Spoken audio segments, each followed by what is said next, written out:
का स्वागत अभिनंदन वंदन करेंगे।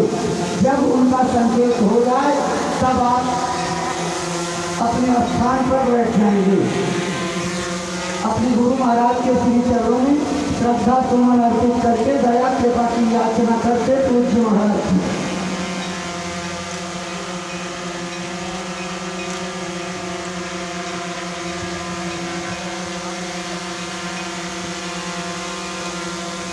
जय गुरुदेव, जय गुरुदेव।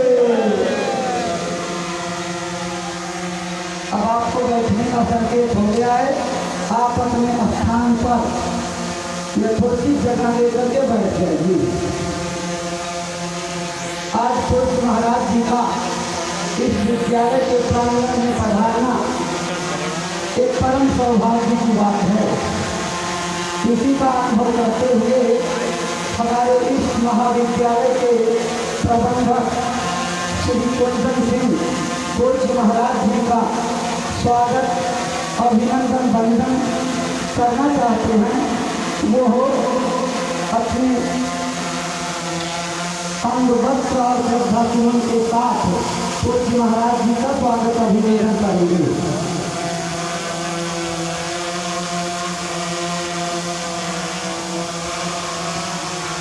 जय गुरुदेव।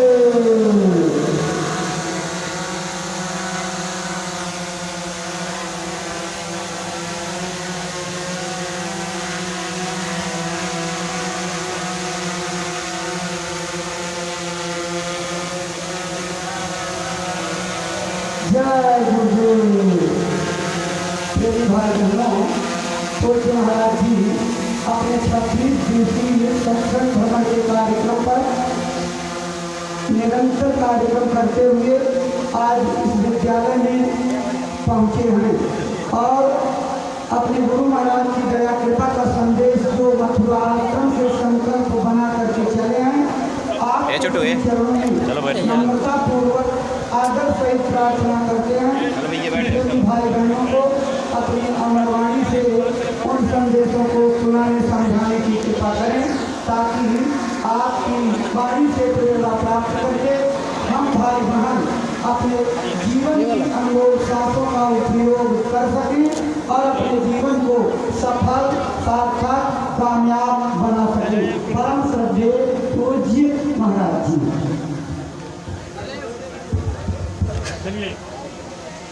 आप सभी लोग प्रेम के साथ में मालिक के पावन नाम का उच्चारण करेंगे। गुरु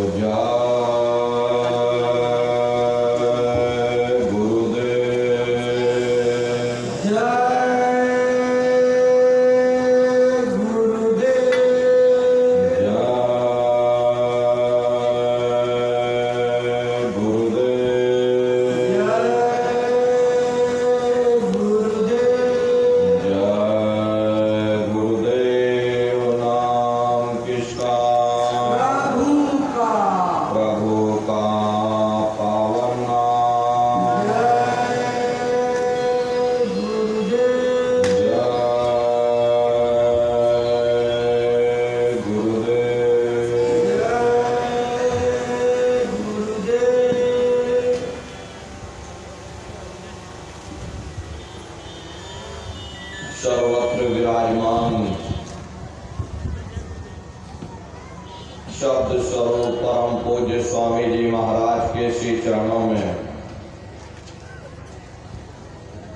कोटि कोटि नमन प्रणाम करते हुए प्रतापगढ़ की धरा पर विद्यालय के प्रांगण में उपस्थित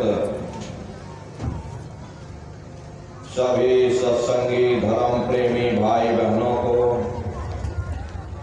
सादर जय गुरुदेव। प्रेमी भाई बहनों, हम आप परम सौभाग्यशाली हैं। आज हम समस्त प्रेमी भाई बहनों को सत्संग सुनने का ये अवसर मिला। जब जन्म जन्मांतरों के शुभ पुण्य कर्मोदय होते हैं तब बड़े ही सौभाग्य से ऐसा दुर्लभ अवसर प्राप्त होता। सत्संग जल जो कोई पावे, मैल आई सब कट कट जावे। यह ऐसा जल है जहाँ कौवा स्नान करता है और हंस बन करके बाहर निकलता। हम आप हो सौभाग्यशाली हैं, यह अवसर हम लोगों को प्राप्त हुआ है। जो भी गुरु महाराज की वचनवाणी आज आपको सुनाई जाए, आप लोग चेत करके प्रेम और प्यार के साथ बैठ करके एक एक वचन को बड़े ध्यान से सुनिएगा और उस पर अमल करिएगा, क्योंकि ये सत्संग है, ये कोई कथा कीर्तन नहीं, गाना बजाना नहीं। ये महात्माओं की भजनवाणियां सत्संग के जल में जब एक एक शब्द को आप ध्यान से सुनेंगे तभी आपकी समझ में आने वाला। अधिकतर यह देखा जाता है कि जब कभी सत्संग होता है हम लोग बातचीत करने लग जाते या नींद आ जाती है, हम लोग सो जाते, सत्संग के वचन छूट जाते, कड़ी से कड़ी टूट जाती, फिर हम अर्थ का अनर्थ कर देते। इसलिए प्रेमी भाई बहनों, जो भी वचनवाणियां आपको सुनाई जाएं, आप लोग चेत करके एक एक वचन को बड़े ध्यान से सुनिएगा और उस पर अमल करिएगा। प्रेमी भाई बहनों, ये जो मानव तन हम लोगों को मिला हुआ, ये बड़े सौभाग्य से प्राप्त हुआ है। ये जीवन बहुत अनमोल है। उस परम पिता परमात्मा ने हमको यह मानव तन केवल इसीलिए दिया है ताकि हम जीते जी उस प्रभु को प्राप्त करके अपनी जीवात्मा का कल्याण करा लें। ये 5 तत्वों का पुतला जिसको लेकर के हम आप यहाँ बैठे हुए एक निश्चित समय के लिए मिला। एक निश्चित समय को हम आप नहीं जानते, लेकिन जिसने ये मकान दिया है, जिसने ये मनुष्य शरीर दिया, वो अवश्य ही जानता है। और समय पूरा हो जाने के बाद में मकान मालिक इस मकान को खाली करवा लेगा। इसलिए समय रहते हुए जिस उद्देश्य के लिए तुमको यह मानव तन दिया गया, उस उद्देश्य के बारे में विचार करना चाहिए। हम लोग कभी ये विचार नहीं करते कि आखिर ये मानव तन हमको क्यों मिला है, क्या इसका उद्देश्य है, मरने के बाद हम कहाँ जाएंगे, हमारे बाल बच्चे कहाँ जाएंगे, हमारे रिश्ते नातेदार कहाँ जाएंगे, हमारे कुटुंब परिवार वाले कहाँ जाएंगे, और इनकी उस समय पर क्या हालत होगी। ये पराविद्या महात्माओं की पराविद्या है। हम आप इस जड़ संसार में फंस करके उस पराविद्या से अनभिज्ञ हो गए और अपने मूल उद्देश्यों को भूल गए। अपने वादे को हम आप भूल बैठे। वो वादा जो हमने आपने माँ के गर्भ में किया था, जब माँ के गर्भ में हम आप उल्टे लटके हुए थे, उस समय हमने परमात्मा से वादा किया कि हे परमात्मा, इस बार हमको मानव तन दे दो। हम भजन करेंगे, भक्ति करेंगे, हम अपनी जीवात्मा का कल्याण करेंगे। लेकिन मानव तन मिलने के बाद में ना आपने भजन किया, ना भक्ति की, बस माया की छाया में फंस करके इस मिथ्या जगत को अपना मान करके आप इसी में गोता खा रहे। हरे नर नारियों, इस दुनिया में हित मित भाई बंधु, रिश्ते नातेदार, कुटुंब परिवार वाले, इनमें से कोई भी चीज तुम्हारी इस जीवात्मा को इस अधोगति से बचा नहीं सकती। हम कौन हैं, हम कहां से आए हैं और हमें जाना कहां है, यह मानव मात्र के लिए एक जटिल प्रश्न बना हुआ है। इस प्रश्न का हल तब तक नहीं होगा जब तक इस धरा भूमि पर कोई संत महात्मा फकीर न मिल जाए। इसीलिए वह मालिक अति दया और कृपा करके संतों महात्माओं को इस धरा भूमि पर भेजते हैं। संत महात्मा फकीर यहाँ पर आकर के जीवों को समझाने का प्रयास करते कि भाई वो परमात्मा है, वो आपको मिलेगा, जीते जी मिलेगा, इसी मनुष्य शरीर में मिलेगा।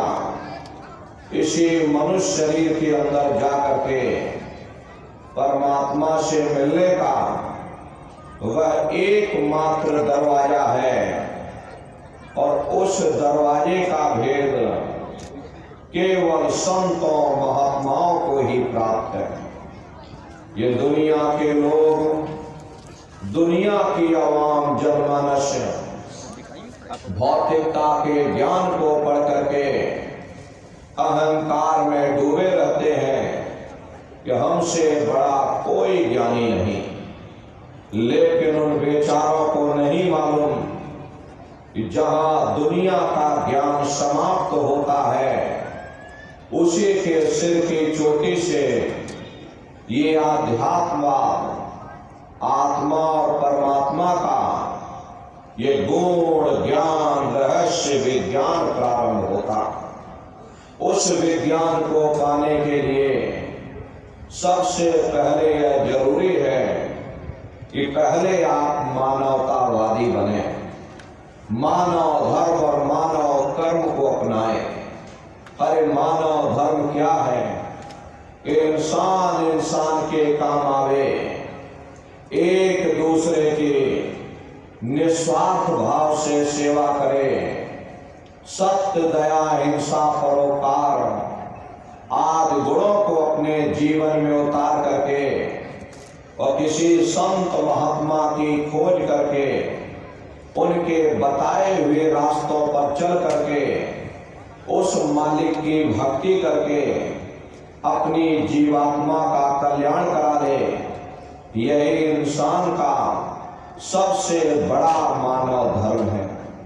लेकिन आज इस कलिकाल में ये दुनिया की आवाम जनमानस इंद्रियों के भोग और वासनाओं में, शराबों और कबाबों में, मांस और मदिरा में सुख ढूंढने की कोशिश कर रही।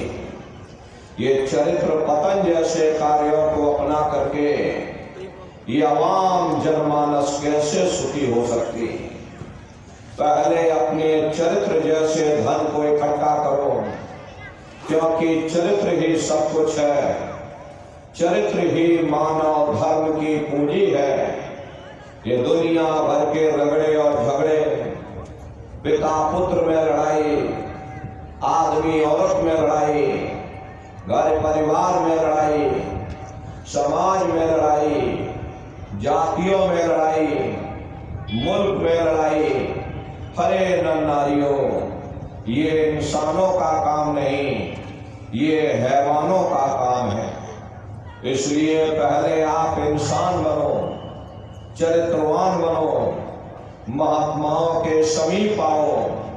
वे जो दया का प्रसाद दें उसे खुशी खुशी लेकर के अपने निज घर को जाओ, जहां न फिर जन्मना है और ना ही फिर मरना। इसीलिए हमारे गुरु महाराज परम संत बाबा जय गुरुदेव जी महाराज ने आवाम जनमानस के बीच में ये आवाज लगाई है, ऐ इंसानों, तुम अपने दीन ईमान पर वापस आ जाओ और इस जिस्मानी मंदिर में बैठ करके भगवान का सच्चा भजन करो, खुदा की सच्ची इबादत करो, जिससे तुम्हारी ये जीवात्मा नरकों में जाने से बच जाए। अरे हम माने ना माने, लेकिन संत महात्मा त्रिकालदर्शी होते, वे सब कुछ जानते हैं। अगर हम उनके वचनों को मान जाएंगे तो हम लोग बच जाएंगे, नहीं तो खाई और खंदक में जाकर गिर जाएंगे। इसीलिए अभी वक्त है उस मालिक से सच्ची प्रार्थना करने का, खुदा के सामने अपने गुनाहों की माफी मांगने का, धर्म मजहब के नाम पर लड़ने झगड़ने का नहीं, जात बिरादरी के नाम पर लड़ने झगड़ने का नहीं। अरे हमने बहुत लड़ दिया, बड़े बड़े झगड़े और फसादे की, बड़ी बड़ी नुक्ताचीनी की, सिवाय नफरत के हमको क्या मिला। नफरत की ऐसी ज्वाला जली जिसमें घर जल गया, परिवार जल गया, समाज जल गई, जातियां जल गई, अब सारा देश जल उठा। इसीलिए सारी मानवता बहुत थक गई। हर कोई ऐसी छांव चाहता है जहां उसे खंडक मिले, शांति और सुकून मिले, और ये सब वहीं मिल सकते हैं जहां शांति के संदेश होते, सुकून के संदेश होते, मानव धर्म और मानव कर्म के संदेश होते। और ये संदेश केवल संत महात्मा फकीर देते हैं, जो समदर्शी होते हैं, जो समस्त जीवों के अंदर उस प्रभु के अंश को देखते हैं। ऐसे समदर्शी उन महात्माओं की खोज करो। ये मत देखना कि महात्मा किस जाति के हैं, महात्मा किस बिरादरी के हैं। हर जातियां कर्म के अनुसार बनाई गई, जन्म के अनुसार नहीं। मनुष्य की एक ही जाति है, वो है मानव जाति।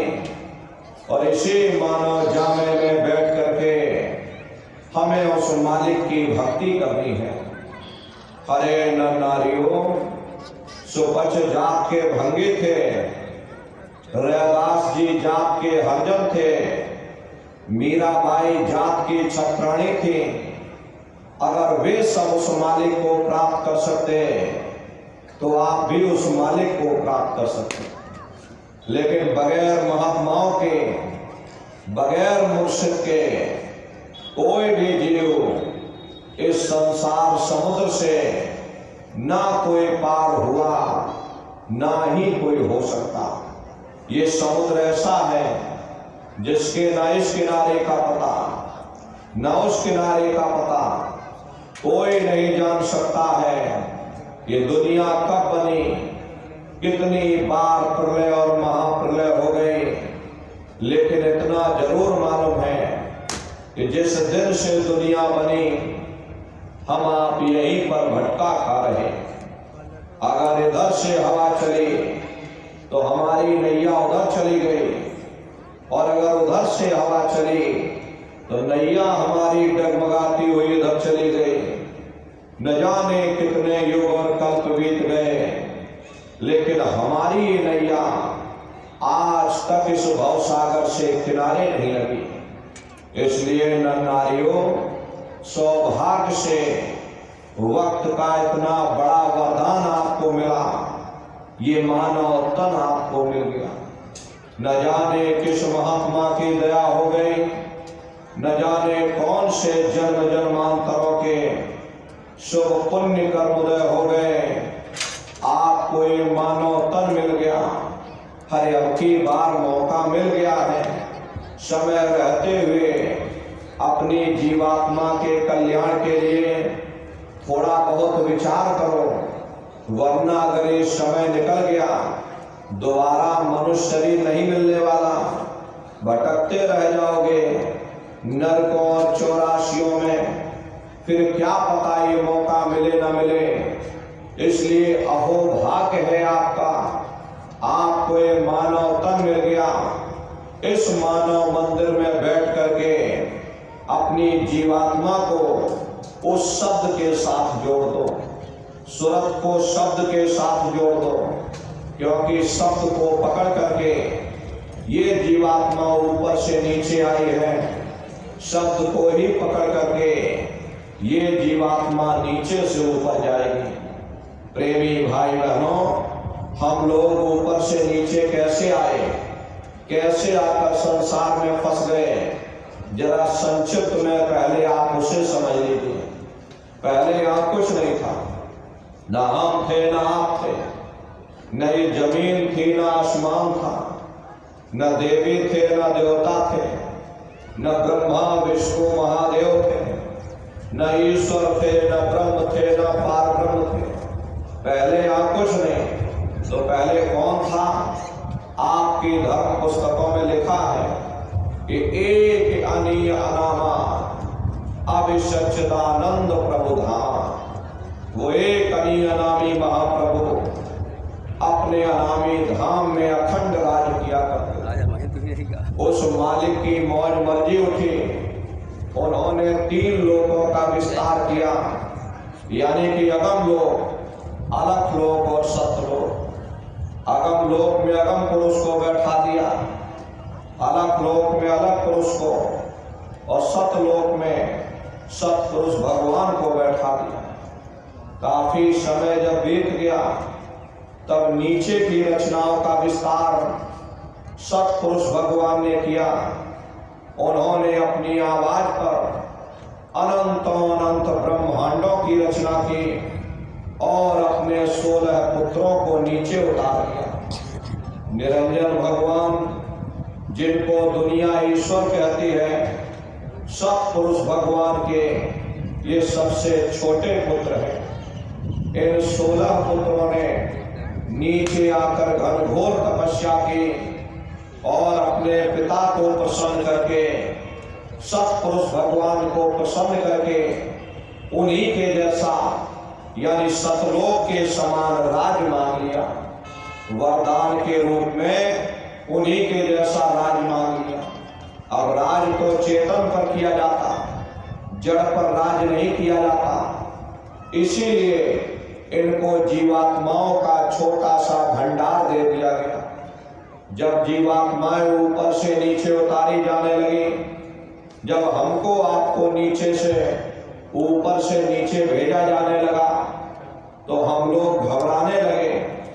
उस समय सतपुरुष भगवान ने आदेश दिया कि तुम जाओ, जाकर नीचे आराम से रहो, और जब समय पूरा होगा तब तुम वापस अपने देश चले आना। सतपुरुष के आदेश पर ये रूहें, ये जीवात्माएं, यानी कि हम और आप नीचे आने को तैयार हो गए। तो सबसे पहले 4 प्रकार के कपड़े, कारण कपड़ा, सूक्ष्म कपड़ा, लिंग कपड़ा और ये स्थूल कपड़ा, ये 4 प्रकार के कपड़े जीवात्माओं के ऊपर डाले गए और शब्द को पकड़ा करके मंडल बाई मंडल जीवात्माओं को नीचे उतारते चले गए। और इसी मृत लोक में, इसी स्थूल शरीर में, दोनों आंखों के मध्य भाग में जीवात्मा को यहाँ बैठा दिया गया। जब जीवात्माएं ऊपर से नीचे यहाँ आ गई, उस समय पर सतयुग का समय था। सतयुग योगी सब विज्ञानी, करे हर ध्यान करे भव प्राणी। उस समय सब ज्ञानी और विज्ञानी थे, सबकी आंख कान खुली हुई थी, रोज मालिक का दर्शन करते थे, रोज आते और रोज जाते। और जब समय पूरा हो जाता, ये जीवात्माएं अपने देश वापस लौट जाती, फिर कभी लौट करके मृत लोक में नहीं आती। ऐसे न जाने कितनी जीवात्माएं वापस लौट गई। तब निरंजन भगवान ने विचार किया कि हमने इतनी तपस्या करके वरदान के रूप में जीवात्माओं का छोटा सा भंडार मांग लिया। अगर ये जीवात्माएं ऐसे ही अपने देश वापस लौट जाएंगे, हम इन पर कोई रोक टोक नहीं लगाएंगे, तो एक दिन मेरा राज्य खाली हो जाएगा, फिर हम राज ईश्वर करेंगे। तो उन्होंने बड़ी होशियारी के साथ कर्मों का कानून बना दिया। कर्मों का कानून बना करके मृत लोक में सुना दिया गया कि भाई पुण्य कर्म है, ये पाप कर्म है, ये शुभ कर्म है, ये अशुभ कर्म है।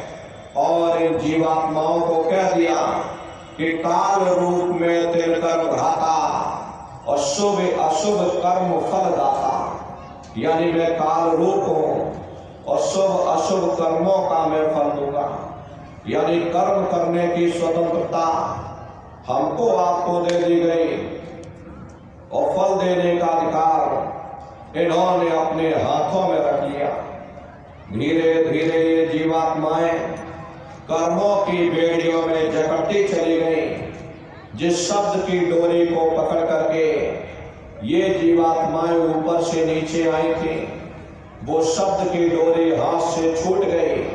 कर्मों के कारण वो डोरी हाथ से छूट गई। तब से लेके आज तक न जाने कितने युग और कल्प बीत गए, हम आप यहीं पर भटका खा रहे हैं। अगर वो शब्द की डोरी हाथ में आ जाए, नाम की डोरी हाथ में आ जाए, तो शब्द कर्म की रेख कटावे और शब्द शब्द में जाए मिलावे। शब्द वो साबुन है जो तुम्हारे कर्मों की रेख पर मेघ मार दे, तुम्हारे कर्मों को साफ कर देगा और तुम्हें शब्द दर शब्द, मंजिल दर मंजिल अपने घर वापस पहुंचा देगा। तो प्रेमी भाई बहनों, ये सूरत शब्द नाम की कमाई का भेद है। ये भेद सबसे पहले कबीर साहब इस धरती पर आए, उन्होंने इस भेद को जाहिर किया। उससे पहले किसी को नहीं मालूम था। सतयुग त्रेता द्वापर बीता, काहू न जाने शब्द की रीता।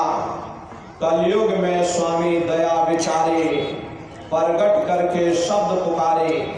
यानी सतयुग त्रेता द्वापर बीत गया, लेकिन शब्द के भेद को कोई न जान पाया। वो तो उस मालिक की दया कृपा हो गई। उन्होंने सबसे पहले जीवों के कल्याण वास्ते कबीर साहब को इस धरती पर भेजा और कबीर साहब ने आकर के सूरत शब्द के भेद को जाहिर किया। बाद में गुरु नानक साहब आए, उन्होंने सूरत शब्द के भेद को जाहिर किया। बाद में और महात्मा आए, कबीर, नानक, दादू दरिया, भीखा, रविदास, पलटू, जगजीवन। इधर चित्रकूट के बगल में राजापुर गांव पड़ता है। राजापुर में गोस्वामी जी महाराज का जन्म हुआ। उन्होंने भी सूरत शब्द के भेद को जाहिर किया। इधर राजस्थान में चले जाओ, मीराबाई, सहजोबाई, उन्होंने स्वामी जी महाराज, गरीबदास जी महाराज, सावन सिंह जी महाराज, बहुत से महात्मा हुए जिन्होंने सुरत शब्द के भेद को जाहिर किया। और हमारे गुरु महाराज ने इसकी परत दर परत खोल करके रख दी।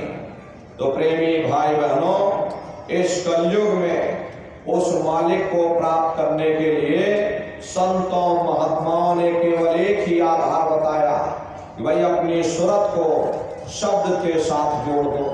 सुरत शब्द नाम की कमाई करना, सब जतन दूर अब धरना, कोई दूसरा उपाय करने की जरूरत नहीं। उस मालिक को प्राप्त करने के लिए केवल एक ही उपाय करो, अपनी सुरत को शब्द के साथ जोड़ो। इसके लिए संतों महात्माओं ने केवल 3 क्रियाएं बताई। साधन 3 सारे ने, और साधन सब थोथे मान। इस कलयुग में उस मालिक को प्राप्त करने के लिए संतों महात्माओं ने केवल 3 क्रियाएं बताई। पहला है सुमरन, दूसरा है ध्यान, और तीसरा है भजन। सुमरन कहते हैं उस मालिक को याद करना, ध्यान कहते हैं दृष्टि को एकाग्र करना, और भजन कहते हैं कान में उंगली डाल करके उस शब्द को सुनना, उस नाम को सुनना, उस आवाज को सुनना जो मालिक के घर से आवाज आ रही। तो कैसे आप लोग सुमरन करोगे, कैसे ध्यान करोगे और कैसे भजन करोगे, अच्छी तरह बैठ करके समझ लेना, और घर पर बैठ करके आप लोग करिएगा। तो सबसे पहले सुमरन कैसे किया जाएगा? सुमरन करने के लिए एक माला आप लोग ले लीजिएगा। ध्यान से अपनी आंख को बंद कर देना। दोनों आंखों के मध्य भाग में जहां पर देवियां बिंदी लगाती हैं, पुरुष जहां टीका लगाते हैं, ये दोनों आंखों के मध्य भाग में दूर सामने अंतर में देखिएगा, सामने आपको अंधेरा दिखाई पड़ेगा। बस उसी अंधेरे में एक जगह पर आप अपनी दृष्टि को एकाग्र करिएगा। होशियारी यही है कि आंखों की पुतलियां हिलने ना पाए। शुरुआती समय में ये आंखों की पुतलियां हिलेंगी, लेकिन जब आप अभ्यास करोगे, करत करत अभ्यास ते जड़मत होत सुजान, जब अभ्यास करते रहोगे तो आंखों की पुतलियां हिलना बंद हो जाएंगी। तो दूर सामने अंधेरे में एक जगह अपनी दृष्टि को एकाग्र करिएगा, या उस अंधेरे को ही देखते रहना। एक टक होकर के सामने अंधेरे को देखते रहना, दृष्टि अपने आप एकाग्र हो जाएगी। और जैसे ही आपकी दृष्टि सामने अंधेरे में एकाग्र होगी, तो सुई की नोक के बराबर काले में भी काला बिंदु, बड़ा चमकीला बिंदु होगा, चम चम चम चम चमकेगा, वो आपको अंतर में सामने दिखाई पड़ जाएगा। जब वो चमकदार बिंदु सामने दिखाई पड़ जाए, तब आप अपनी दृष्टि को उस बिंदु पर एकाग्र कर देना। प्रेमी भाई बहनों, जब आपकी दृष्टि बिंदु पर एकाग्र हो जाएगी, तो बिंदु के चारों तरफ से बड़ा भारी प्रकाश निकलेगा, चक्र की तरह से बहुरंगी प्रकाश होगा, और वो प्रकाश धीरे धीरे धीरे धीरे बड़ा होता चला जाए। साधक इतना मोहित हो जाता है, उस बिंदु को छोड़ देता और दाएं बाएं प्रकाश को देखने में लग जाता। जब आप दाएं बाएं प्रकाश को देखने में लग जाओगे, क्योंकि प्रकाश उस बिंदु से निकल रहा और आपने बिंदु को छोड़ दिया, प्रकाश को देखने में लग गए, तो प्रकाश भी गायब हो जाएगा, बिंदु भी गायब हो जाएगा, फिर अंतर में अंधेरा छा जाएगा, फिर आपको उतनी मेहनत करनी पड़ेगी। इसलिए दाएं बाएं बिल्कुल मत देखना, आपका निशाना बिंदु पर टिका रहे। वही बिंदु दरवाजा है, वही बिंदु खिड़की है, उसी को हरि का द्वार यानी कि हरिद्वार कहा गया। बहुत विशाल वो हरिद्वार है। हरे प्रेमी भाई बहनों, ये संसार कुछ नहीं, ऐसे लाखों संसार इकट्ठे करके एक साथ दरवाजे के अंदर डाल दिए जाए, पता तक नहीं चलेगा। इतना विशाल वो हरि का द्वार है। आप उसके अंदर दाखिल हो जाओगे, बहुत बड़ा मैदान दिखाई पड़ेगा। उसी मैदान में खड़े हो जाओगे तो सबसे पहले आपको अपने सतगुरु के स्वरूप का दर्शन होगा। वो आपकी उंगली को पकड़ करके आगे का सफर तय करेंगे। लेकिन प्रेमी भाई बहनों, सतगुरु के स्वरूप का दर्शन जब होगा जब आप जय गुरुदेव नाम का सुमरन करोगे। अगर आपने सुमरन ना किया, आपने उनको याद ना किया, तो जब आप उनको याद ही नहीं करोगे तो भला वो आपको दर्शन क्यों देंगे। और जब आपको दर्शन नहीं होगा तो आप आगे का सफर तय नहीं कर सकते। इसीलिए जय गुरुदेव नाम का सुमरन सबसे पहले कराया जाता है। जब आप जय गुरुदेव नाम का सुमरन करोगे और फिर जब आप ध्यान पर बैठोगे और जब दरवाजे के अंदर दाखिल हो जाओगे तो सबसे पहले उन्हीं के स्वरूप का दर्शन होगा जिसको आप याद कर रहे थे। वो आपकी उंगली को पकड़ करके आगे का सफर तय करेंगे। तो यह ध्यान करने का तरीका एक बार फिर से आप लोग समझ लो। कैसे आप लोग ध्यान करोगे? बाहर से अपनी आंख को बंद कर देना, आंखों पर कोई जोर मत देना। बहुत से लोग क्या करते हैं, ये अपनी आंखों पर जोर डालते हैं और जोर लगा करके दृष्टि को एकाग्र करने की कोशिश करते हैं। यदि आप अपनी आंखों पर जोर डालोगे तो आंखों की पुतलियों में दर्द होगा। फिर आप अपनी बाहरी आंखों को खोल दोगे।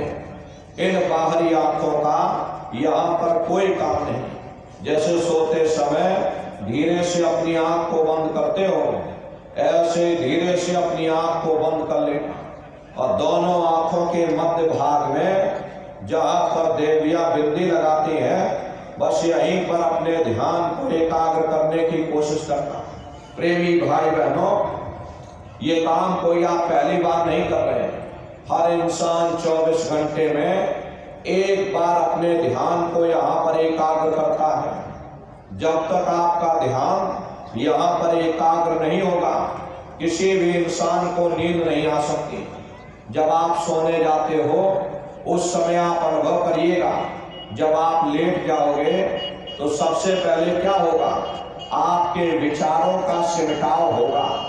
जब तक आपके विचार दुनिया में फैले रहेंगे आपको नींद नहीं आएगी। इसीलिए आप कहते हो वह दुनिया की चिंताएं लगी हुई, हमें नींद तक नहीं आती। तो जब तक आपके विचार ये दुनिया में फैले रहेंगे आपको नींद नहीं आएगी। तो जब आप सोने जाओगे उस समय सबसे पहले आपके विचारों का ही सिमटाव होगा। जिस वक्त आपके विचार सिमट जाएंगे उसी वक्त आपका ध्यान यहाँ पर एकाग्र हो जाएगा। जैसे ही आपका ध्यान यहाँ एकाग्र हुआ, क्योंकि जीवात्मा का झुकाव नीचे की ओर है, इसीलिए आपका ध्यान यहाँ टिक नहीं पाता है, यहाँ से नीचे गिर जाता है और आप गहरी निद्रा में सो जाते हो। साधना के समय क्या होता कि चेतन अवस्था में आप अपने ध्यान को यहाँ एकाग्र करोगे और यहीं से ऊपर की ओर उठ जाओगे। बस इतना ही अंतर है। सोने के समय आप अपने ध्यान को यहाँ एकाग्र करोगे, यहाँ से नीचे गिर जाओगे, और साधना के समय में आप अपने ध्यान को यहाँ एकाग्र करोगे और यहीं से ऊपर की ओर उठ जाओगे। तो चेतन अवस्था में कैसे अपने ध्यान को यहाँ एकाग्र करना है, वही क्रिया आपको बताई जा रही है। ये बाहर से आंख को बंद कर लेना, दोनों आंखों के मध्य भाग में दूर सामने देखिएगा तो सामने आपको अंधेरा दिखाई पड़ेगा। बस उसी अंधेरे में एक जगह अपनी दृष्टि को एकाग्र करिएगा। किसी के बारे में सोचना नहीं, किसी के बारे में विचार मत करना, शरीर को बिल्कुल हिलाना डुलाना नहीं, शून्य होकर के सामने अंधेरे को देखते रहो। देखते देखते देखते देखते आपकी दृष्टि अंधेरे में टिक जाएगी और जैसे ही आपकी दृष्टि उस अंधेरे में एकाग्र हुई तो सुई की नोक के बराबर काले में भी काला बिंदु बड़ा चमकीला बिंदु होगा, चम चम चम चम चमकेगा, वो आपको अंतर में सामने दिखाई पड़ जाए। जब वो चमकदार बिंदु सामने दिखाई पड़ जाए तब आप अपनी दृष्टि को उस बिंदु पर एकाग्र कर देना। वही बिंदु दरवाजा है, वो दरवाजा खुल जाएगा, ये शिव नेत्र खुल जाएगा, ये दिव्य दृष्टि खुल जाएगी और आप दरवाजे के अंदर दाखिल हो जाओगे। एक बार प्रेमी भाई बहनों, ये शिव नेत्र खोल लो, फिर क्या भूत और क्या भविष्य, क्या वर्तमान, कोई भेद गुप्त नहीं रहेगा। लाखों वर्ष पहले क्या हुआ था, भविष्य में क्या होने वाला है, बैठे बैठाए आप सब कुछ जान सकते हो। तो यह है ध्यान करने का तरीका। और तीसरा है भजन। भजन कहते उस शब्द को सुनना, उस नाम को सुनना, उस आवाज को सुनना जो मालिक के घर से आवाज आ रही। तो कैसे आप लोग भजन करोगे, अच्छी तरह समझ लो। ये आंख और कान को बंद कर देना, ये दोनों उंगली कानों में डाल करके ये कानों को बंद कर दीजिएगा। कान इसीलिए बंद किए जाते हैं ताकि बाहर की कोई आवाज हमको सुनाई न पड़े। अपनी सुविधा के अनुसार बैठिएगा। कुर्सी पर चाहे कुर्सी पर बैठ जाओ, सोफे पर चाहे सोफे पर बैठ जाइए, या कोई कड़ा तकिया इस तरह से रख लो और दोनों कोहनी यहाँ रख करके दोनों उंगली कानों में डाल करके ये कानों को बंद कर लो। अब बहुत सी हमारी माताएं बहनें बूढ़े बुजुर्ग आपके घुटनों में दर्द होता है या रीढ़ की हड्डी में दर्द होता, आप बैठ करके भजन नहीं कर पाते हो तो आप लेट करके भजन कर। ऐसे सीधे लेट जाओ और लेटे लेटे आंख और कान को बंद कर लो। मतलब तो आंख और कान को बंद करना है, चाहे लेट कर करो या चाहे बैठ करके करो। अरे यही कहा गया, ये आंख कान मुख बंद कराओ, अनहद झिंगा शब्द सुनाओ। यानी पहले अपने आंख को बंद करो, अपने कानों को बंद करो, अपने मुख को बंद करो, दोनों उंगली कानों में डाल करके ये कानों को बंद कर लो और ऊंचे से ऊंचा ध्यान दे करके उस आवाज को सुनने की कोशिश करो। प्रेमी भाई बहनों, जब आप अपने कानों को बंद करके ऊंचा ध्यान दे करके सुनोगे तो आपको ऐसा अनुभव होगा, शुरू में ऐसा मालूम होगा कि कहीं सीटी जैसी आवाज हमारे कानों में गूंज रही, हर एक को सुनाई पड़ेगी। शाम को अपने अपने घरों में आप लोग बैठिएगा, ये कानों को बंद कर लेना, ऊंचा ध्यान दे करके जरा गौर से सुनिएगा तो सीटी जैसी आवाज शुरू में सुनाई पड़ेगी। इस तरह से सीटी जैसी आवाज आप सभी को सुनाई पड़ेगी। करना आपको कुछ नहीं है, लेटे हो चाहे बैठे हो, आप सिर्फ उस आवाज को सुनते रहो, सुनते सुनते उसी में लीन हो जाओ। जब आप उसमें लीन हो जाओगे तो कुछ समय बाद में आपको दोबारा अनुभव होगा कि कहीं बड़ी दूर से एक महीना बाद घंटे और शंख की आवाज हमारे कानों में गूंज रही। जैसे मंदिरों में घंटियां बजती हैं, टन टन टन टन, इस तरह से घंटे और शंख की आवाज सुनाई पड़ेगी। उसी घंटे शंख की आवाज को महात्माओं ने शब्द कहा। अरे आपकी धर्म पुस्तकों में लिखा है कि पोथी पढ़ पढ़ जग मुआ, पंडित भया न कोई, और 2.5 अक्षर प्रेम का, पढ़े सो पंडित होए। दुनिया वाले कहते हैं कि 2.5 अक्षर का मतलब प्रेम है। अरे प्रेम नहीं है, प्रेम में तो मात्रा लगी हुई। यहाँ पर जिस 2.5 अक्षर का वर्णन किया है वो है शब्द सा, आदा, बा और दा। उसी शब्द को महात्माओं ने नाम कहा। कलयुग केवल नाम यधारा और सुमेर सुमेर नर उतरे पारा। कलयुग में केवल नाम का आधार है, वो नाम तुम्हारे अंदर दिन और रात धुनकारे दे रहा।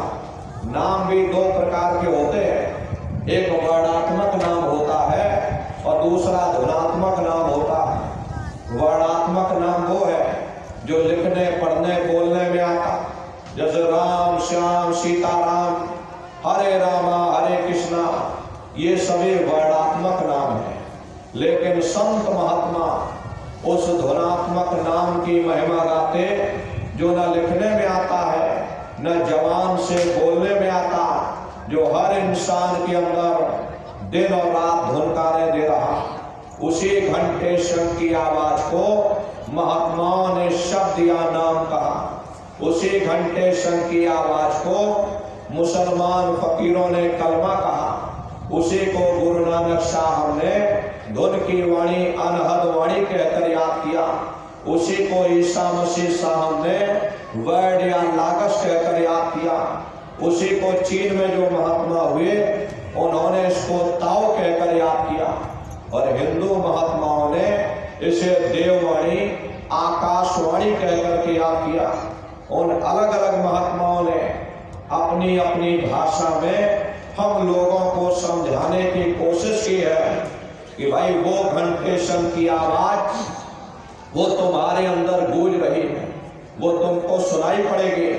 ऐसा मालूम होगा कि कहीं बड़ी दूर पर घंटियां बज रही, टन टन टन टन, लेकिन सुनाई हरेक को पड़ेगी। जब घंटे शंख की आवाज सुनाई पड़ने लग जाए तब आप सीटी की आवाज को छोड़ देना और घंटे शंख की आवाज को पकड़ लेना। प्रेमी भाई बहनों, क्योंकि सीटी की आवाज एक माध्यम है, आपको असली आवाज तक पहुंचा देगी। और जब आपको असली आवाज मिल जाए, यानी घंटे शंख की आवाज सुनाई पड़ने लग जाए, तब आप उस आवाज को पकड़ लेना, उसको आप सुनने लग जाना।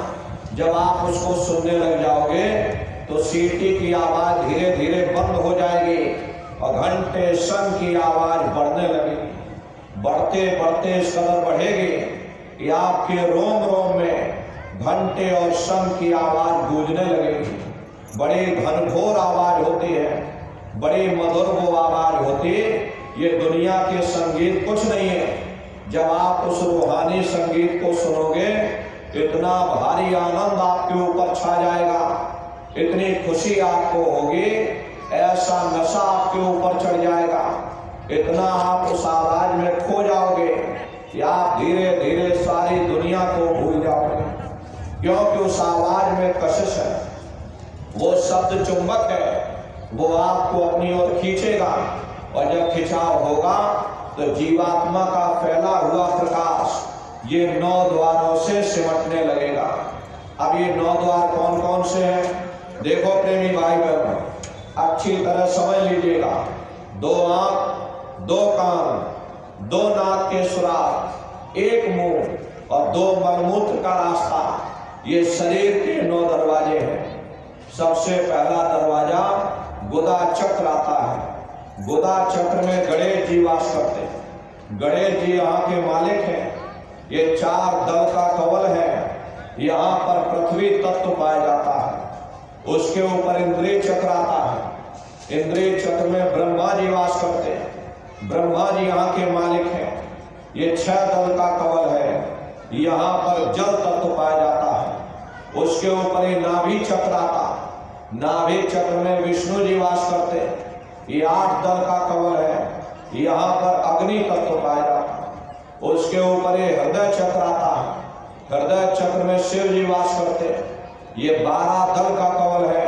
यहाँ पर वायु तत्व पाया जाता है। वास्तव ऊपरी मंडलों में करते हैं, लेकिन उनका प्रकाश, उनकी किरणें इन चक्रों पर पड़ती हैं। उसी के ऊपर एक कंठ चक्र आता है। यहाँ आद्या महाशक्ति की किरणें पड़ती हैं और ये 16 दल का कवल है। और आप सबसे ऊपर, आपकी जीवात्मा सबसे ऊपर दोनों आंखों के मध्य भाग में बैठी हुई है, जहाँ पर देवियां बिंदी लगाती हैं और पुरुष जहाँ टीका लगाते हैं। ये बिंदी टीका यहाँ इसीलिए लगाया जाता है क्योंकि यहाँ जीवात्मा बैठी हुई है, उसका श्रृंगार किया जाता है। और कोई दूसरा कारण यहाँ पर बिंदी टीका लगाने का नहीं। लगाने को आप यहाँ लगा लो, यहाँ लगा लो, यहाँ लगा लो, लेकिन यहाँ पर इसीलिए लगाया जाता है क्योंकि यहाँ पर जीवात्मा बैठी हुई है, उसका श्रृंगार किया जाता है। तो यहीं पर बैठ करके जीवात्मा अपने प्रकाश को नीचे के चक्रों में फैलाती है, जिससे आपका ये शरीर चलता है, आपके पैर चलते, हाथ चलता, शरीर का हर एक अंग चलता है। तो जब आप भजन करोगे और घंटे शंख की आवाज को सुनोगे तो उस आवाज में कशिश है, वो शब्द चुंबक है, वो आपको अपनी ओर खींचेगा। और जब खिंचाव होगा तो जीवात्मा का फैला हुआ प्रकाश 9 द्वारों से सिमट करके यह 10वें द्वार पर एकाग्र हो जाएगा, जहां ये जीवात्मा बैठी हुई। और जैसे जीवात्मा का प्रकाश 9 द्वारों से सिमट करके यहाँ 10वें द्वार पर एकाग्र हुआ, तुरंत वो शब्द जीवात्मा को खींच करके इस शरीर से अलग कर देगा। फिर प्रेमी भाई बहनों, आप अपने इस शरीर से अलग हो जाओगे। आप अपनी आंखों से देखिएगा कि हमारा शरीर ये है और हम ये खड़े। आप शरीर नहीं हो, आप एक जीवात्मा हो। ये शरीर तो सिर्फ एक माटी का पुतला है। ये शरीर जीवात्मा के रहने का एक पिंजड़ा है। शरीर से जीवात्मा अलग हो जाए, ये शरीर मिट्टी हो जाता है, इसको जला करके राख कर दिया जाता है। तो इस शरीर के अंदर कोई चेतन चीज है तो वह केवल जीवात्मा है। ज्ञान कब होगा? जब आप अपने शरीर से अलग हो जाओगे, उस समय आपको हकीकत का पता चलेगा। नहीं भाई, हम एक आत्मा है, हमारा शरीर एक पिंजड़ा है जिसके अंदर हम रह रहे हैं। उस समय आपको हकीकत का पता चलेगा। इसका मतलब ये नहीं हुआ कि भाई आप शरीर से अलग हो जाओगे तो आप मर जाओगे, ऐसा नहीं है। मौत के समय में और साधना के समय में अंतर होता है। मौत के समय क्या होता, ये श्वासें हमारी रुक जाएंगी, शरीर की चेतना सिमटने लगेगी और प्राणों की डोरी टूट जाएगी, नीचे के सारे चक्र टूट जाएंगे, तब जीवात्मा शरीर से अलग होगी। फिर जब जीवात्मा शरीर में प्रवेश नहीं कर पाएगी, क्योंकि सारे चक्र टूट जाते हैं, प्राणों की डोरी टूट जाती है, फिर जीवात्मा शरीर से अलग हो जाती, फिर शरीर में प्रवेश नहीं कर पाती। साधना के समय में क्या होता है, ये श्वासें हमारी चलती रहती हैं, नीचे के सारे चक्र जागृत हो जाते हैं, वो प्राणों की डोरी बंधी रहती है। वो डोरी जब तक नहीं टूटेगी, जब तक श्वासों की पूंजी हमारी समाप्त नहीं होगी, उससे पहले डोरी नहीं टूटती। जीवात्मा शरीर से अलग हो जाती है, लेकिन वो प्राणों की डोरी बंधी रहती है। प्रेमी भाई बहनों, जीवात्मा शरीर से अलग होकर के ब्रह्मांडों की सैर करके फिर अपने शरीर में प्रवेश कर जाती है। जैसे चिड़िया होती है और चिड़िया घोंसले से निकल करके आसमानों की उड़ान भरती है और घूम करके फिर अपने घोंसले में चली आती, ऐसे ही तुम्हारी जीवात्मा इस शरीर रूपी घोंसले से निकल करके और ब्रह्मांडों की सैर करती। बड़ी भारी इसकी रफ्तार होती। प्रेमी भाई बहनों, ये ब्रह्मा विष्णु महादेव जिनकी सारी दुनिया पूजा करती है, कभी आप लोगों ने विचार किया है कि आखिर ये ब्रह्मा कौन है, ये विष्णु कौन है, ये महादेव कौन है, ये कहाँ पर रहते हैं, इनके माँ बाप कौन है, ये क्या काम करते हैं? जरा संक्षिप्त में आप लोग समझ लो कि भाई ये ब्रह्मा विष्णु महादेव जिनकी सारी दुनिया पूजा कर रही, आखिर ये है कौन? ईश्वर कौन है, ब्रह्म कौन है, पार ब्रह्म कौन है, राम कौन है, कृष्ण कौन है, ये कहाँ पर रहते हैं? जरा संक्षिप्त में आप लोग समझ लीजिए, क्योंकि अगर इसका वर्णन किया जाए तो एक लोक का वर्णन नहीं हो पाएगा। लाखों वर्ष लग जाएंगे लेकिन एक लोक का वर्णन नहीं कर पाएंगे। इतनी विशाल वहां की रचनाएं हैं, लेकिन संक्षिप्त में आपको समझाया जा रहा है कि जब आप भजन करोगे और घंटे शंख की आवाज को पकड़ करके और सूरज चांद सितारों को लांग करके जब आप ऊपर पहुंचोगे तो सबसे पहले आपको शिवलोक मिलेगा।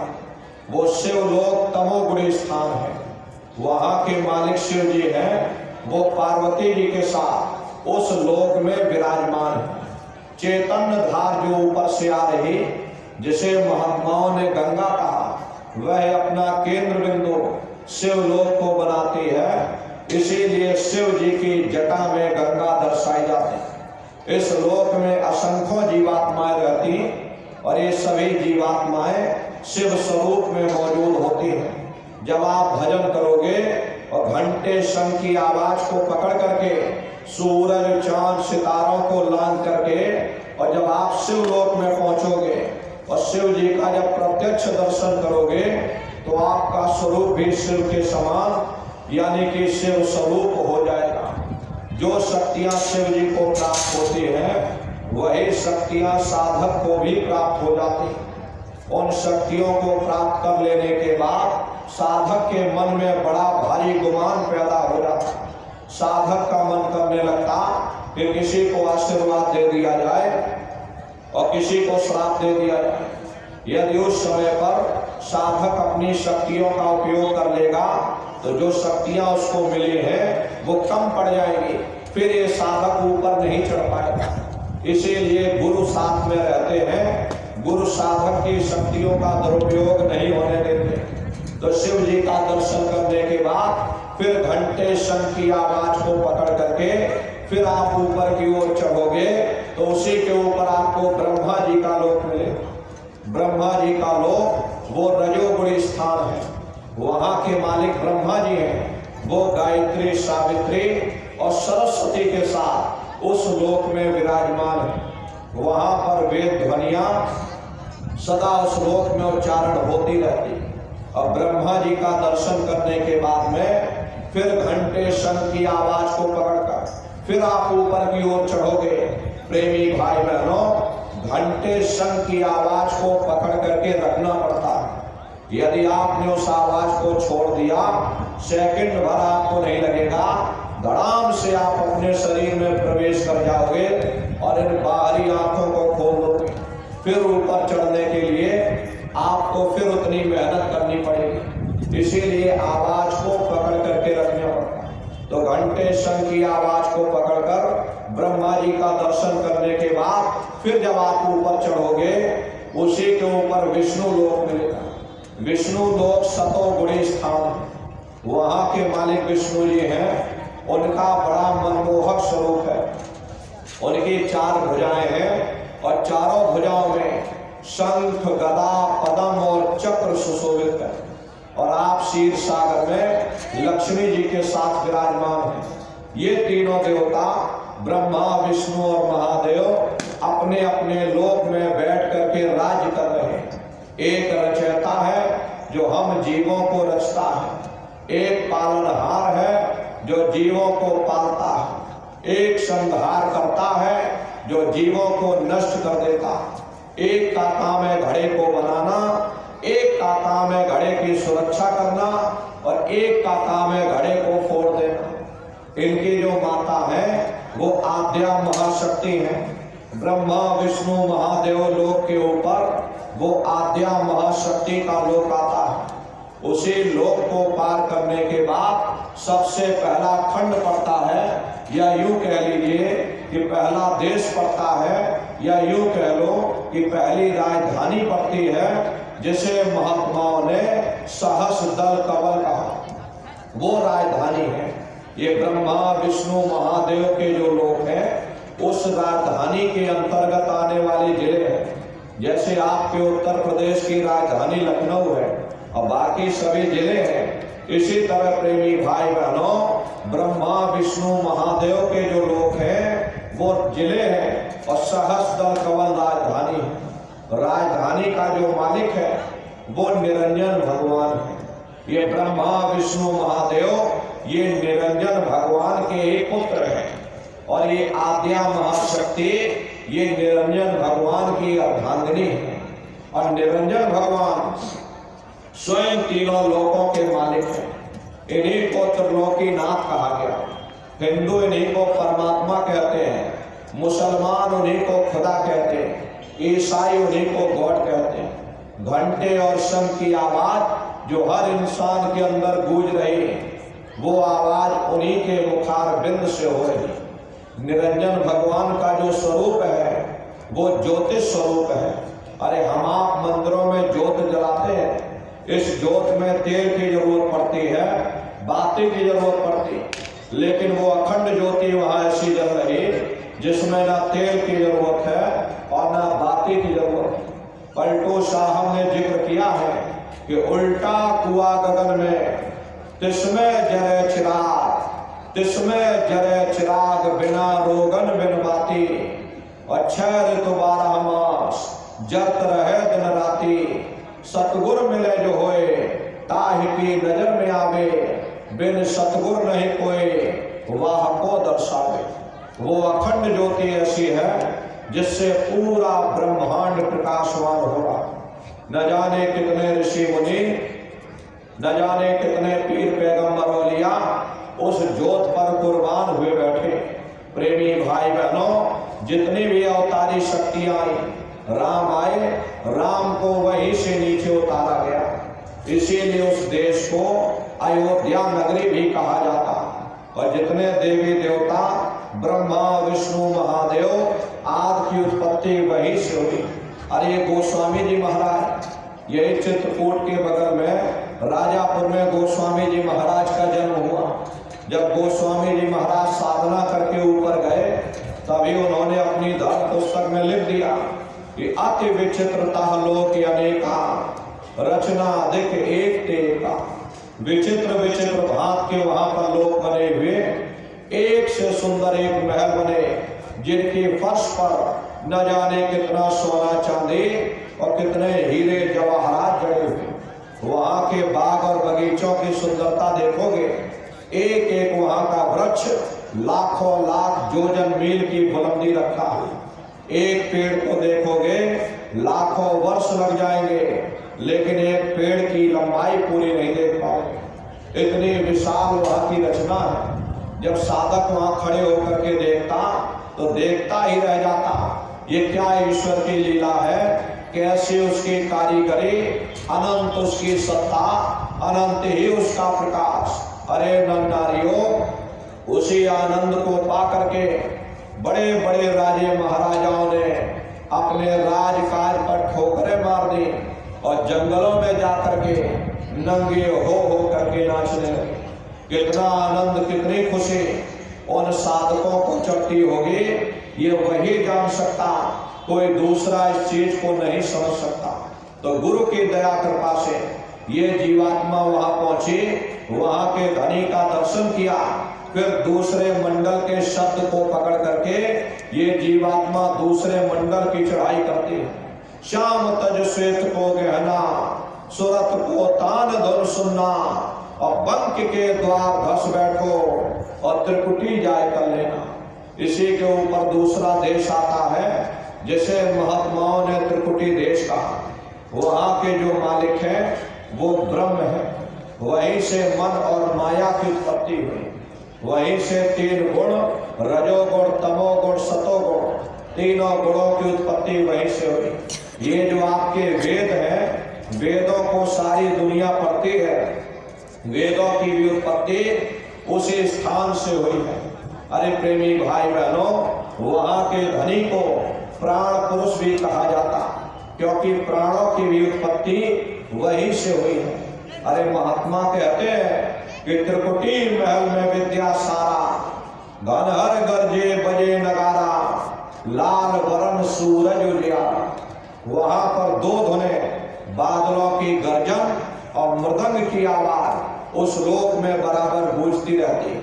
जैसे पहले स्थान पर घंटे और शंख की आवाज गूंजती है, ऐसे दूसरे स्थान पर बादलों की गर्जन और मृदंग वहां पर बजता रहता। ओम का जाप बराबर वहां होता रहता।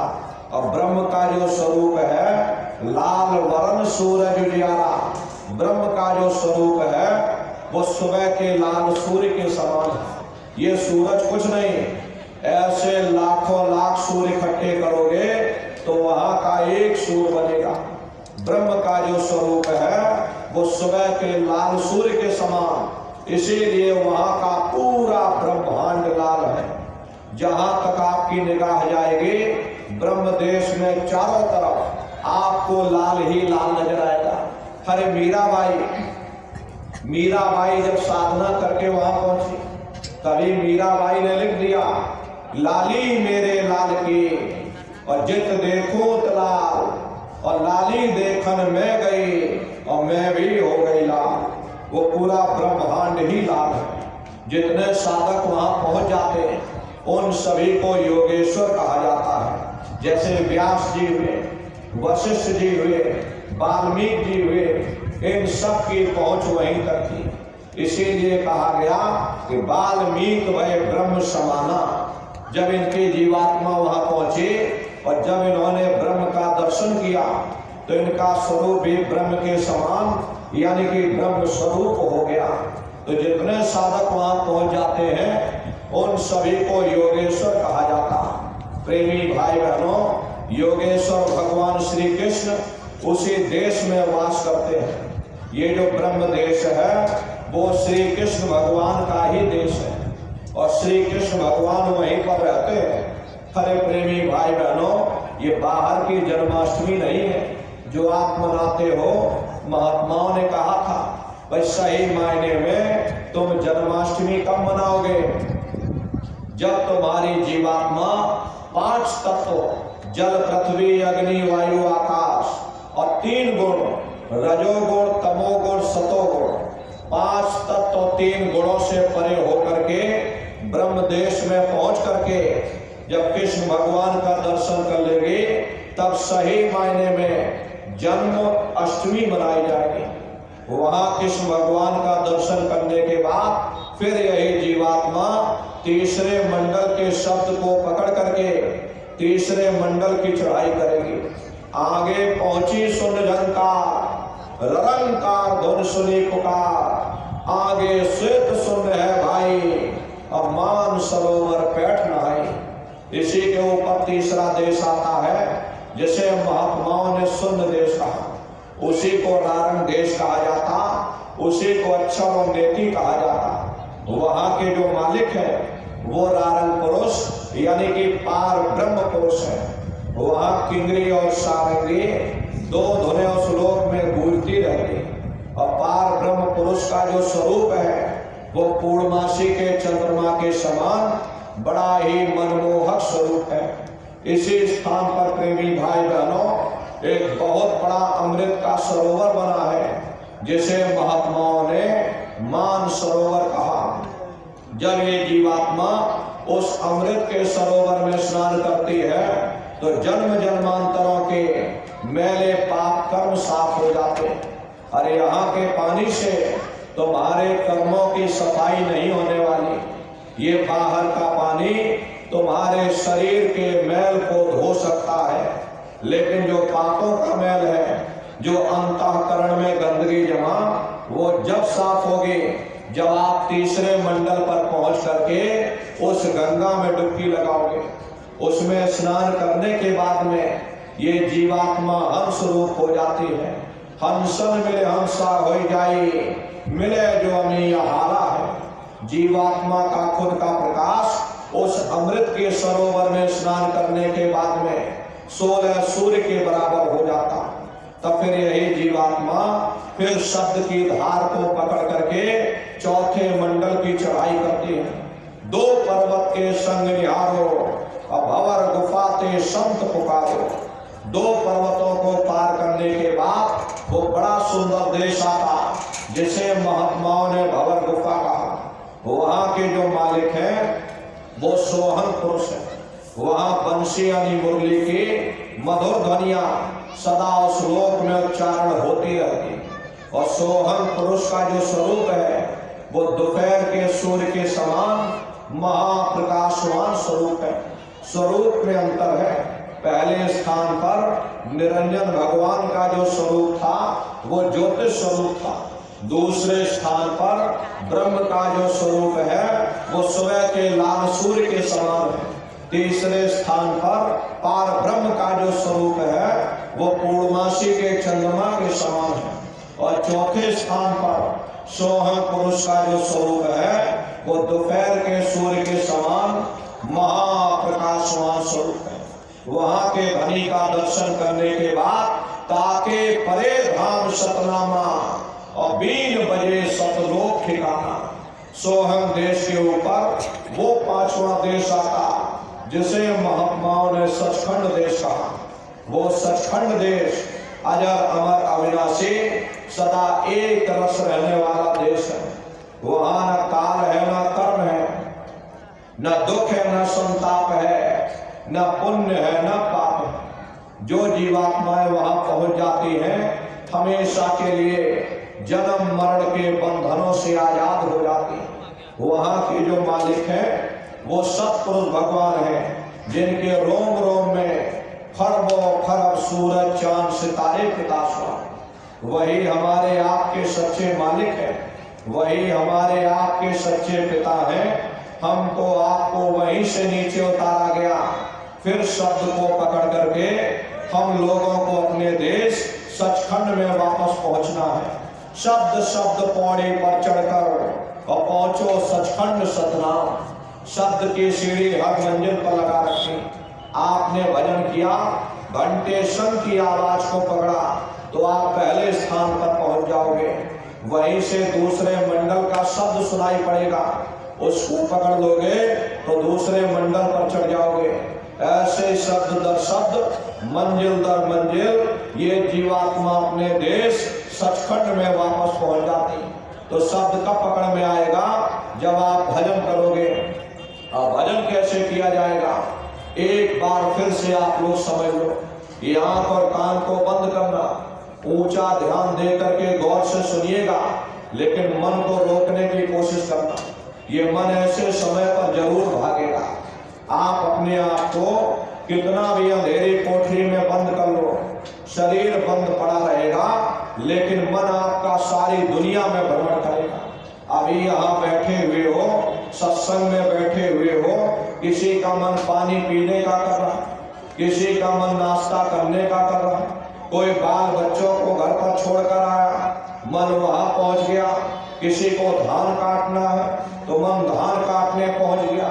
शरीर बेचारा यहाँ बैठा और मन सारी दुनिया में भ्रमण कर रहा। तो ऐसे भजन से कोई लाभ नहीं होता। जिन्होंने मार मन डाला उन्हीं को सूरमा कहना, बड़ा बैरी ये मनगट में इसी का जीत ना करना। अगर दुनिया में कोई हमारा दुश्मन है तो वह केवल हमारा मन है। ये मन रूपी रावण कब मरेगा? जब 9 द्वारों पर फतेह हासिल करके तुम 10वें द्वार पर चढ़ जाओगे, तब सही मायने में दशहरा मनाई जाएगी। ये बाहर की दशहरा नहीं है जो लकड़ी का रावण बना देते हो और फूंक फांक करके घर आ जाते, कहते भाई हमने रावण मार दिया। अरे महात्माओं ने कहा था भाई सही मायने में तुम दशहरा कब मनाओगे? तुम विजयदशमी कब मनाओगे? जब 9 द्वारों पर फतेह हासिल करके तुम यहाँ 10वें द्वार पर चढ़ जाओगे, तब सही मायने में विजयदशमी मनाई जाएगी। तब ये मन रूपी रावण मरेगा, तब तुम्हारी ये जीवात्मा, इसी को महात्माओं ने राम कहा। अरे आपकी धर्म पुस्तकों में लिखा है, एक राम दशरथ का बेटा, एक राम घट घट में लेटा, एक राम का सकल पसारा, और एक राम है सबसे न्यारा। एक वो राम है जो अयोध्या के वासी, एक राम घट घट में लेटे, यानी हमारी आपकी जीवात्मा जो हर एक के अंदर मौजूद है।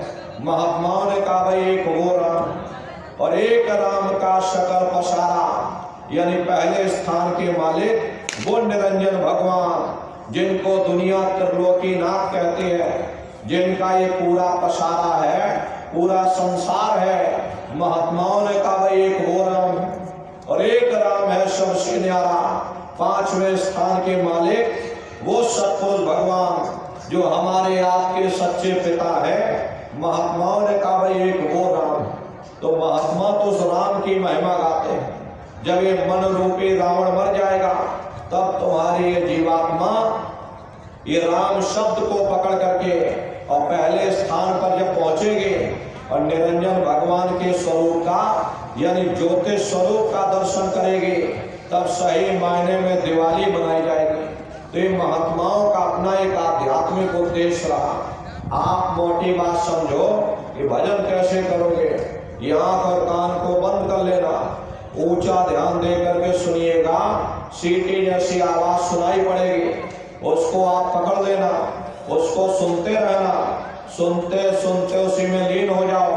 जब आप उसमें लीन हो जाओगे तो कुछ समय बाद में आपको दोबारा अनुभव होगा कि कहीं बड़ी दूर से एक महीन आवाज, घंटे और शंख की आवाज हमारे कानों में गूंज रही। जब घंटे शंख की आवाज सुनाई पड़ने लग जाए तब आप सीटी की आवाज को छोड़ देना और घंटे शंख की आवाज को पकड़ लेना।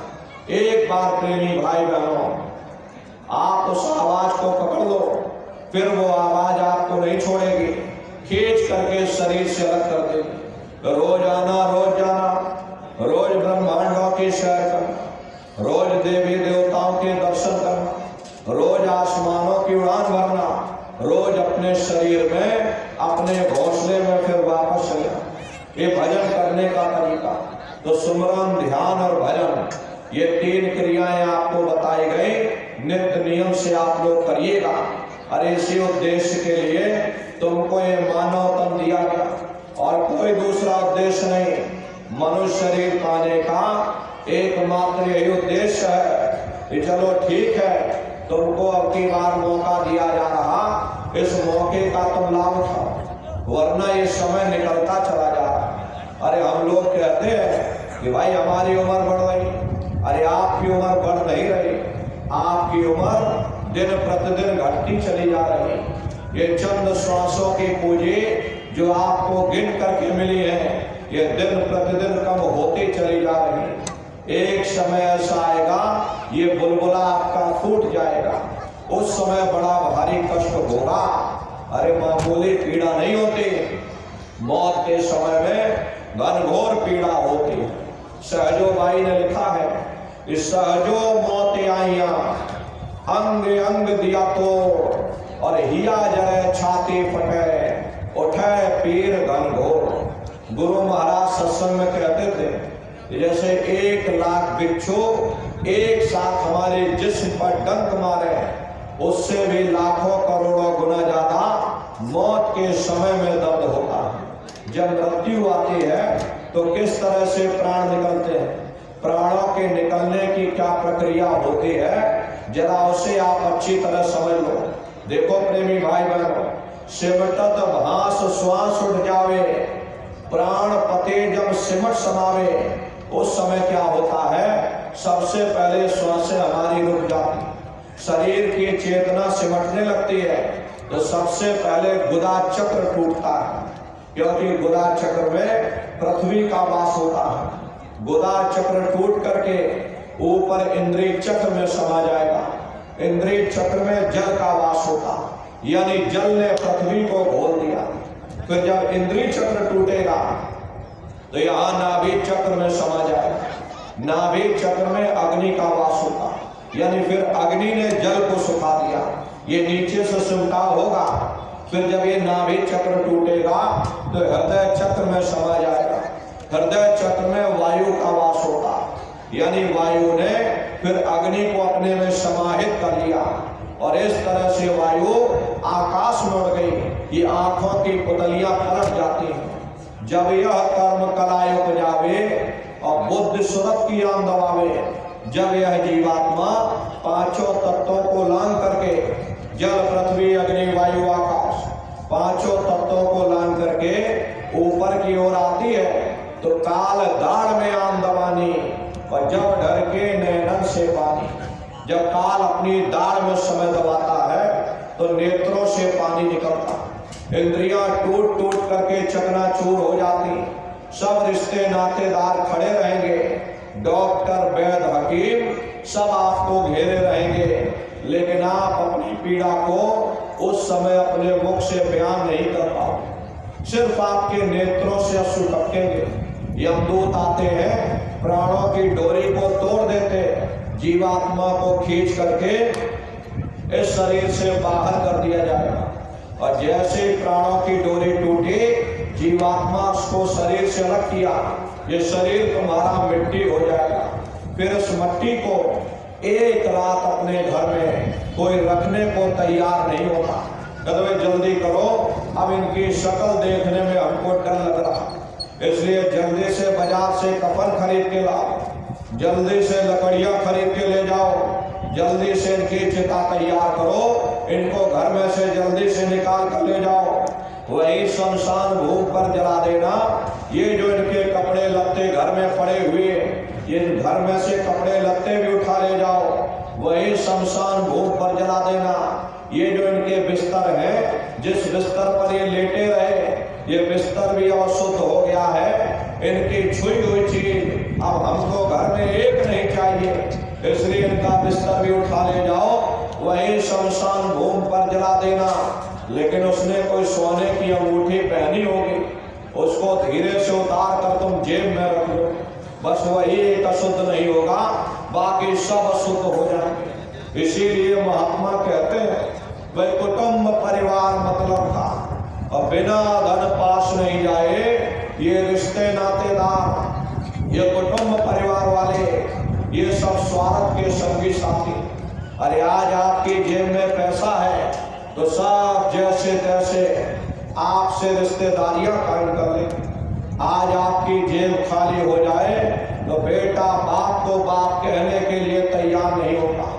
आप रोज कचहरियों में मुकदमों का हाल देखते हो, यदि किसी पिता ने बंटवारा करते समय किसी बेटे को 1000 रुपया कम दे दिया या 1 बीघा जमीन कम दे दे तो बेटा बाप का दुश्मन बन जाता, उसे ले जाकर कचहरियों में खड़ा कर देता।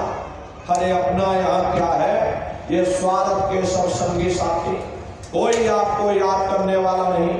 13 दिन बाद 13वीं मना देंगे, लड्डू पूड़ी पकवान बना करके खिला देंगे, वो भी इसीलिए मनाई जाएगी ये समाज क्या कहेगा। तो अपने मान सम्मान को बचाए रखने के लिए थोड़ा बहुत खर्चा कर दोगे, फिर कोई आपको याद करने वाला नहीं रहेगा। अभी बूढ़े बुजुर्गों से पूछा जाए क्या तुमको तुम्हारे माँ बाप की याद आती, कहेंगे भाई नहीं आती। अरे क्यों नहीं आती, तुम्हारे माँ बाप थे, तुमको पाला पोसा बड़ा किया, खुद भूखे रहे होंगे, तुम्हारा पेट पाला होगा, तुमको तुम्हारे माँ बाप की याद क्यों नहीं आती? क्योंकि तुम्हारे सामने तुम्हारे लड़के बच्चे हो गए, तुम्हारे नाती पोता पंती संती हो गए, इसलिए तुम अपने माँ बाप की यादों को भूल गए हो और नई यादों में बस गए। ऐसे एक दिन सब तुमको भी भूल जाएंगे, कोई किसी को याद करने वाला नहीं। अरे जिस जात और बिरादरी के लिए तुम लड़ते झगड़ते रहते, वही जात बिरादरी वो शमशान भूमि पर जलकर राख हो जाए। जिस नाम रुतबा शानो शौकत में तुम इतराते रहते हो, वही नाम रुतबा शानो शौकत वो सब शमशान भूमि पर जलकर खाक हो जाए। ये कहानी तो वहां समाप्त हो गई। उधर देखो क्या होता, तुम्हारी जीवात्मा को ले जाकर ऊपर धर्मराज की कचहरी में पेश कर दिया जाए। वहां पलक झपकते तुम्हारे अच्छे बुरे कर्मों का हिसाब किताब हो जाए। धर्मराज तुमको सजा सुना देंगे, ले जाओ इनको फलाने नरक में डाल दो, क्योंकि मैंने इनको मौका दिया था जब ये माँ के घर में उल्टे लटके हुए थे, उस समय परमात्मा से रोते थे कि हे परमात्मा मुझे एक बार मौका दे दो, मुझको एक बार मनुष्य शरीर दे दो, हम भजन करेंगे, भक्ति करेंगे, हम अपनी जीवात्मा का कल्याण करेंगे। जब मैंने इनको मौका दे दिया, मैंने इनको किराए का मकान, ये मनुष्य रूपी किराए का मकान दे दिया, और मैंने कह करके भेजा था भाई ये किराए का मकान कुछ समय के लिए मैं तुमको दे रहा हूँ, इसको तुम अपना मत समझ लेना। अगर तुम्हारा होता ये हमेशा तुम्हारे पास रहता, ये तुम्हारा अपना नहीं है, ये मैं तुमको किराए का मकान तुम्हारी जीवात्मा के रहने के लिए दे रहा हूँ। तुम अपनी जीवात्मा को मेरे किराए के मकान में बैठा करके और मालिक की भक्ति करके अपनी जीवात्मा को जगाकर अपने घर वापस पहुंचा देना। मैंने कुछ समय के लिए ये किराए का मकान तुमको दिया है, जब समय पूरा होगा मैं अपने सिपाहियों को भेज दूंगा, उस समय पर तुम मेरे किराए के मकान को मुझको वापस लौटा देना। लेकिन जैसा साफ सुथरा मैंने तुमको किराए का मकान दिया, वैसा साफ सुथरा तुम मुझको वापस कर देना। लेकिन इस किराए के मकान में बैठ करके इन्होंने अच्छे बुरे कर्म कर डाले, कर्मों का भंडार इसमें भर दिया, मेरे मकान को इन्होंने गंदा कर दिया, इसलिए कर्मों की सजा इनको मिलेगी, ले जाओ इनको फलाने नर्क में डाल दो। अरे महात्मा कभी झूठ नहीं बोलते।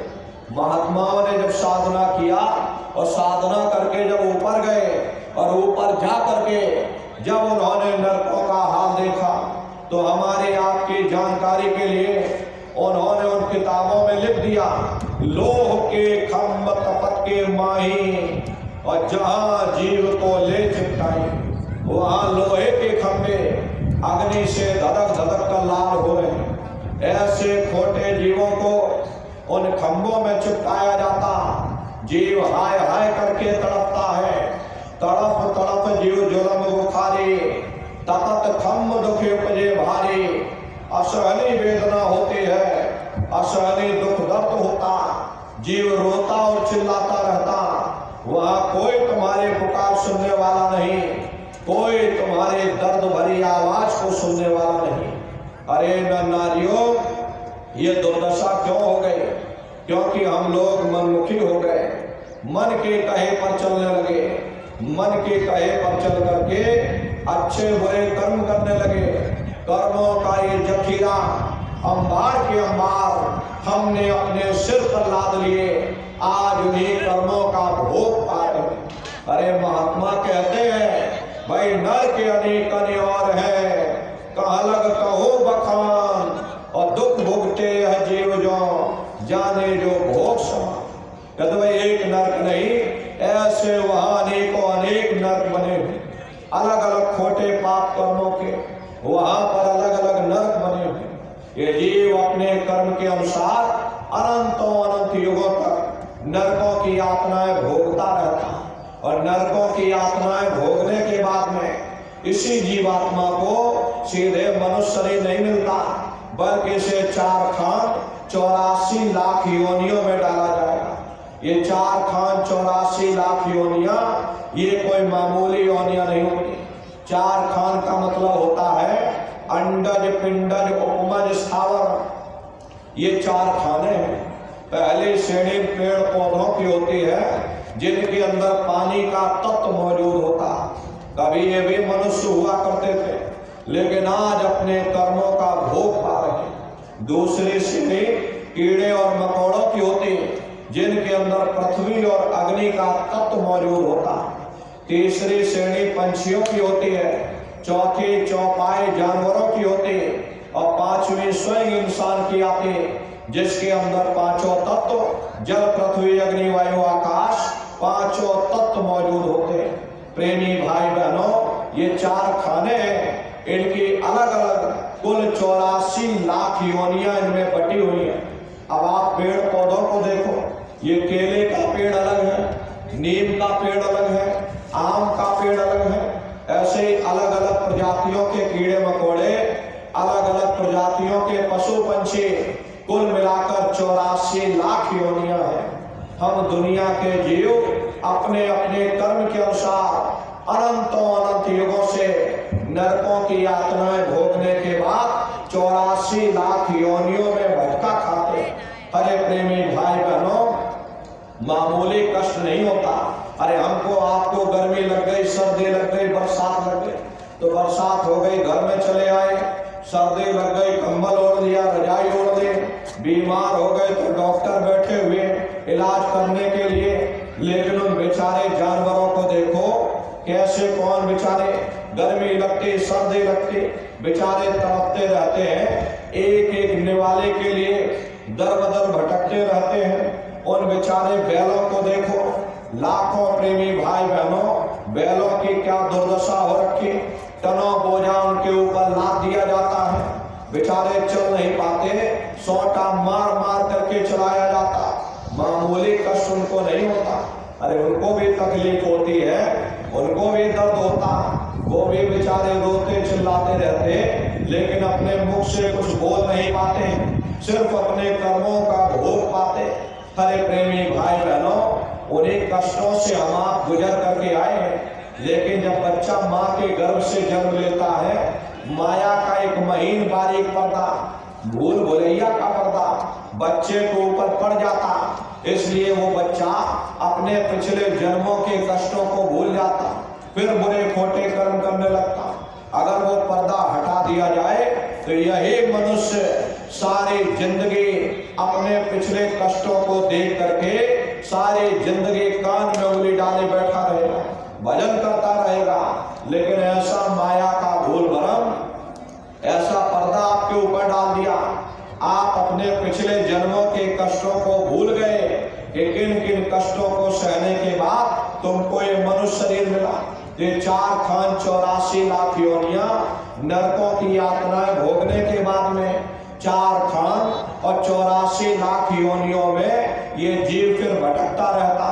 अरे कई जन्म भय कीट पतंगा, कई जन्म भय मीन कुरंगा, कई जन्म पंखे सरपुयो, कई जन्म है वर वृक्ष जोयो, मिल जगदीश मिलन की वरिया और चिरंकार यह देश सजरिया। करोड़ों युगों से हम आप कभी कीड़े पतंगों की योनि में, कभी पेड़ पौधों की योनि में, तो कभी पशु और पंछियों की योनि में भटका खाते। 84 लाख योनियों की सबसे जो आखिरी योनि होती है वो गाय और बैल की योनि होती है। गाय स्त्री का रूप लेती है और बैल पुरुष का रूप लेते हैं। ये 84 लाख योनियों की सबसे आखिरी योनि होती है। उसके बाद तब जाकर के हम लोगों को दोबारा ये मनुष्य शरीर फिर से प्राप्त होगा। इसीलिए कहा गया कि बड़े भाग्य मानुष तन पाया, बड़े सौभाग्य से हमको ये मानव तन मिला। अरे बड़े से बड़े देवी देवता भी इस मानव तन को पाने के लिए तरसते हैं, क्योंकि इन 84 लाख योनियों से उन नरकों से निकलने का केवल एक ही रास्ता है, वह केवल मनुष्य का शरीर है।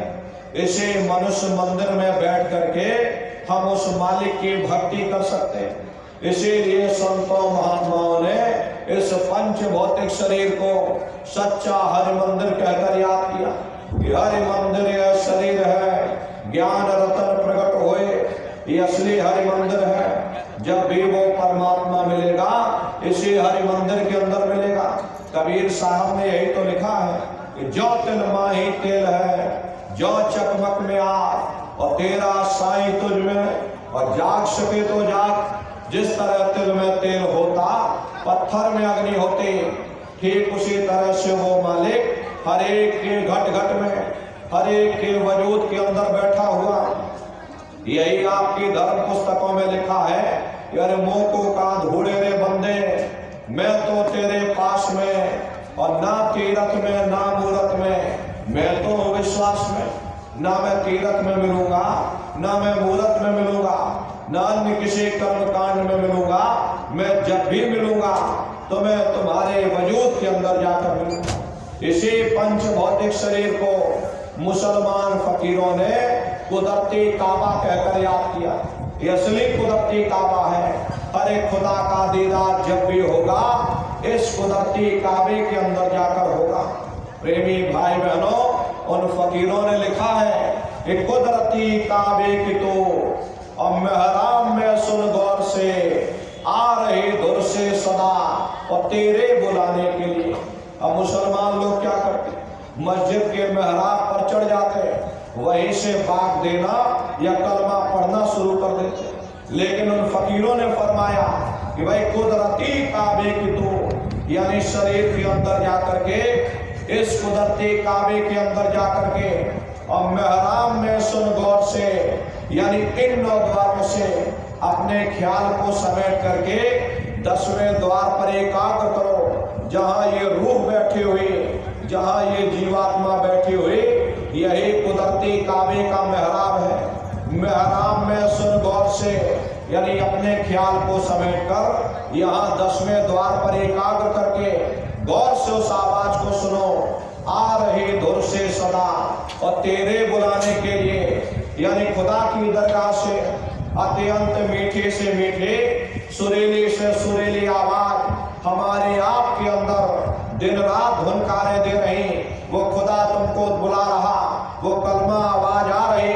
एक बार तुम्हारी ये जीवात्मा, ये रूह उस आवाज को पकड़ लेगी, उस आवाज को पकड़ करके, उस कलमे को पकड़ करके, उस शब्द को पकड़ करके ये जीवात्मा वहीं पहुंच जाएगी जहां वो परमात्मा बैठा हुआ, जहां वो खुदा बैठा हुआ। अरे प्रेमी भाई बहनों, ये जल एक ही है, चाहे इसे आप पानी कह लो, चाहे वाटर कह लो, चाहे नीर कह लो, सबका मालिक एक है और वो सबके घट घट में विराजमान है। परमात्मा जब भी मिलेगा तुम्हें तुम्हारे वजूद के अंदर, तो प्रेमी भाई बहनों, इस हरि मंदिर के अंदर बैठ करके अपनी सूरत को शब्द के साथ जोड़ो। ये 3 क्रियाएं आपको बताई गई, सुमरन, ध्यान और भजन नित्य नियम से आप लोग करिएगा। रास्ता बिल्कुल सच्चा है, आप करोगे आपको अनुभव होगा, दिखाई भी देगा और सुनाई भी पड़ेगा। लेकिन इतना ध्यान रखिएगा, जो भी आपको दिखाई या सुनाई पड़े आप लोग किसी को बताइएगा नहीं। बहुत से प्रेमी भाई बहन और इतनी खुशी उस समय पर होगी कि आप हजम नहीं कर पाओगे और दूसरों को बोल दोगे कि हमको ऐसे ऐसे ब्रह्मांड दिख रहे, नदी, पेड़, पहाड़, झरने दिख रहे, स्वर्ग या बहिष्ठ दिख रहा। अगर आपने बता दिया वो ऊपर बैठा हुआ वहीं से बंद कर देगा, फिर दिखाई सुनाई देना हमेशा के लिए बंद हो जाएगा। इसलिए ऐसी गलती मत करना। ये गूंगे की मिठाई है, ये परमार्थी दौलत है। अरे आप अपनी दौलत को कितना छिपा करके रखते हो, घर के अंदर अलमारी में बंद करके रखते, कोई बाजार में ढिंढोरा नहीं पीटता मेरे घर में इतनी दौलत रखी। अगर ढिंढोरा पीटोगे चोर चोरी कर ले जाएंगे। ऐसे वो परमार्थी दौलत है, वो रूहानी दौलत है। जितना उसको प्रेमी भाई बहनों आप छिपा करके रखोगे उतना रास्ता खुलता चला जाएगा। तो भजन, ध्यान, सुमरन आप लोग नित्य नियम से करिएगा। घर बार छोड़ने की जरूरत नहीं है, बाल बच्चों को छोड़ने की जरूरत नहीं है, जात बिरादरी बदलने की जरूरत नहीं है।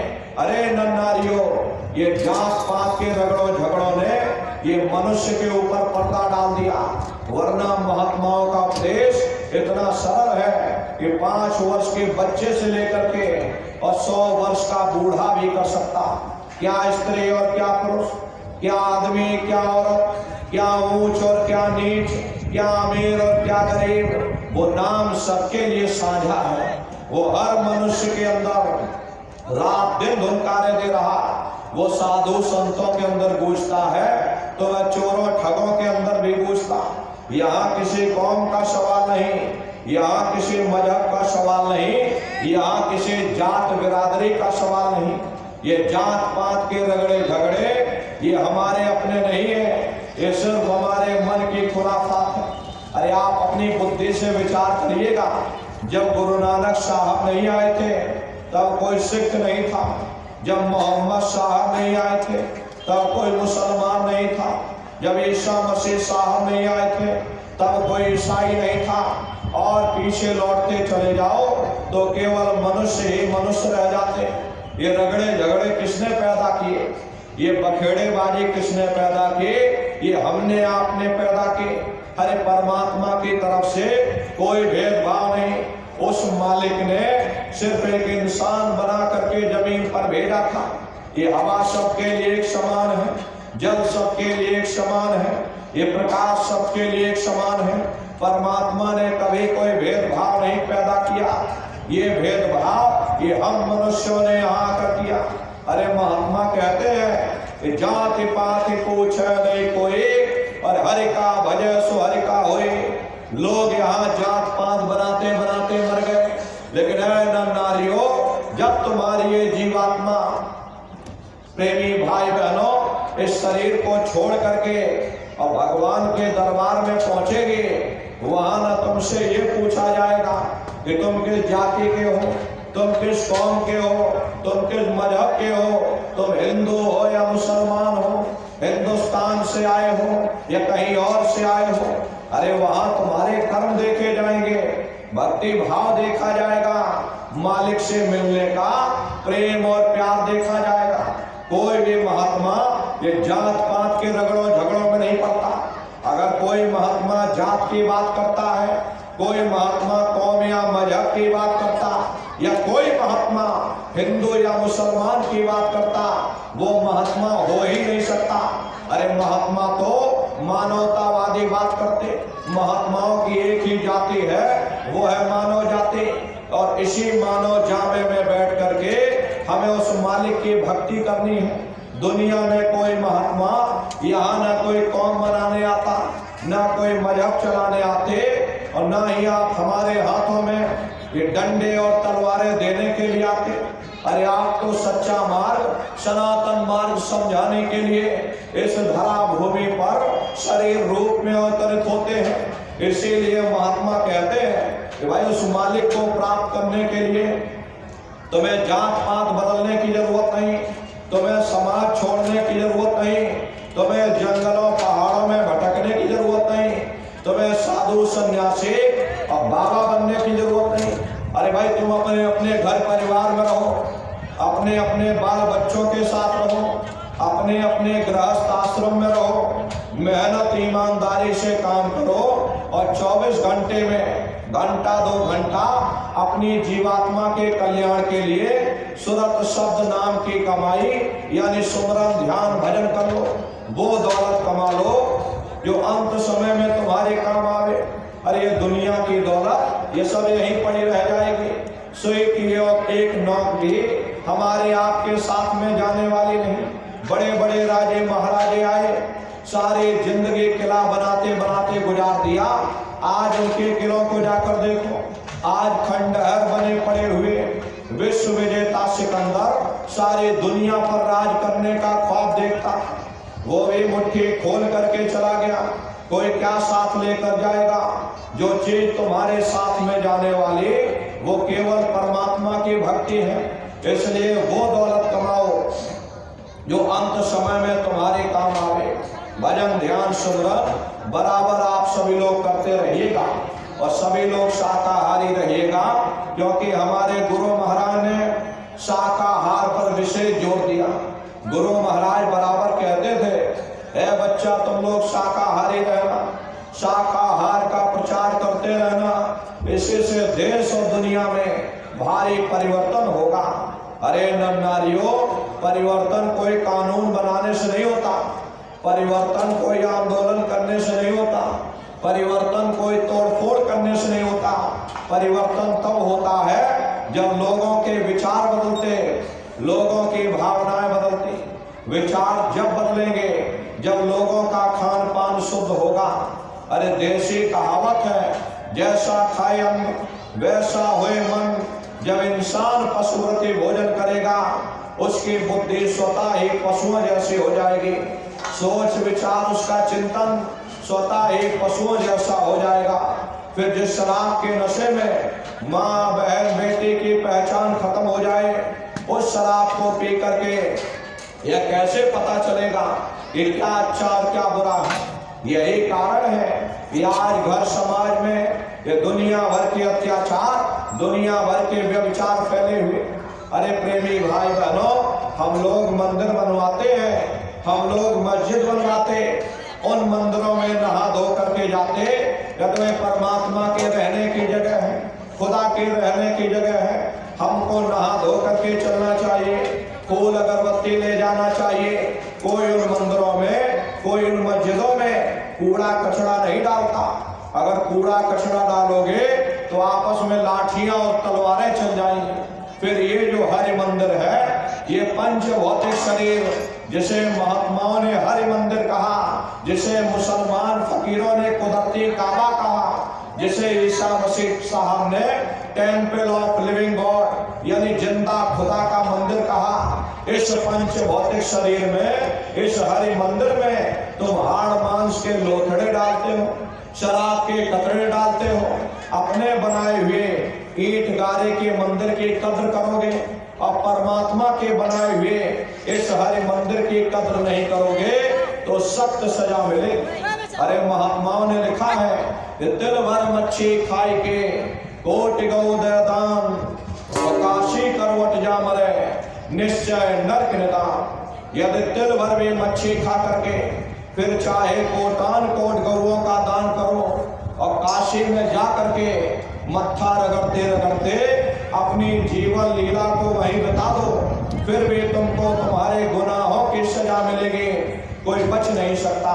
क्योंकि ये कर्म भूमि है, यहाँ तुम जैसे कर्म करोगे वैसा ही फल तुमको मिलेगा। देखिए इस कर्म भूमि पर कृष्ण भगवान तक नहीं बच पाए, उस समय बाली को छिप करके बाण मारा, वही बाली कृष्ण अवतार में बहेलिया बन करके आ गया। कृष्ण भगवान के पैरों में पद्म चमकता था, हिरण की आंख समझ करके अब बहेलिये ने निशाना मार दिया। जब पास में आकर के देखा कृष्ण भगवान थे, अफसोस करने लगे, लेकिन कृष्ण भगवान ने उसको समझाया इसमें तुम्हारा कोई दोष नहीं, उस समय हमने तुमको मारा, आज तुमने हमको मार दिया, हमारा तुम्हारा अदला बदला पूरा हो गया। कर्म प्रधान विश्व रच राखा, जो जस करे सो तस फल चाखा। ये कर्मों का ऐसा देश है, यहाँ तुम जैसे बीज बोगे वैसे ही फसल काटोगे। अरे धृतराष्ट्र ने कृष्ण भगवान से पूछा कि हे केशव में अंधा क्यों हो? मुझे 100 जन्मों की खबर है, मैंने इन 100 जन्मों में कोई ऐसा कर्म नहीं किया जिससे मैं अंधा होता। कृष्ण भगवान ने सिर पर हाथ रखकर कहा जरा और पीछे जाकर देखो, तो देखा तो 106 जन्म का कर्म निकला।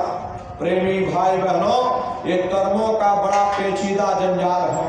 बड़े बड़े ऋषि मुनि, बड़े बड़े पीर पैगंबर औलिया, बड़े बड़े देवी देवता ये कर्मों के जाल में फंसकर धोखा खा गए।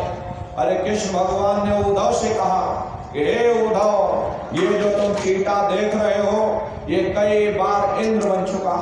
अरे नर नारियों, जब स्वर्गों का राजा इंद्र वह अपने कर्मों के कारण चीटा बन सकता, तो हम दुनिया के जीवों का क्या हाल होगा हम लोग कभी विचार नहीं कर पाते। इसलिए अपने कर्मों की तरफ ध्यान दीजिएगा। ये कर्म प्रधान देश है, यहाँ जैसा तुम कर्म करोगे वैसा फल तुमको मिल जाएगा। प्रेमी भाई बहनों, ये कर्मों का ऐसा देश है, बुरा कर्म करोगे बुरा फल मिलेगा, अच्छा कर्म करोगे अच्छा फल। आध्यात्म यही कहता कि जब तक ये जीवात्मा निष्कर्म नहीं हो जाएगी उस परमात्मा को प्राप्त नहीं कर सकते। और निष्कर्म कब होगे? जब आप शब्द की कमाई करोगे, क्योंकि शब्द कर्म की रेख कटावे, शब्द शब्द में जाए मिलावे। शब्द वो साबुन है जो तुम्हारे कर्मों की रेख पर मेघ मार दे, तुम्हारे कर्मों को साफ कर देगा और तुम्हें शब्द दर शब्द, मंजिल दर मंजिल अपने घर वापस पहुंचा देगा। तो प्रेमी भाई बहनों, आप सभी लोग शाकाहारी रहिएगा और शाकाहार का प्रचार अपने अपने क्षेत्रों में आप लोग बराबर करते रहना। ये बहुत बड़ा धर्म का प्रचार प्रसार है।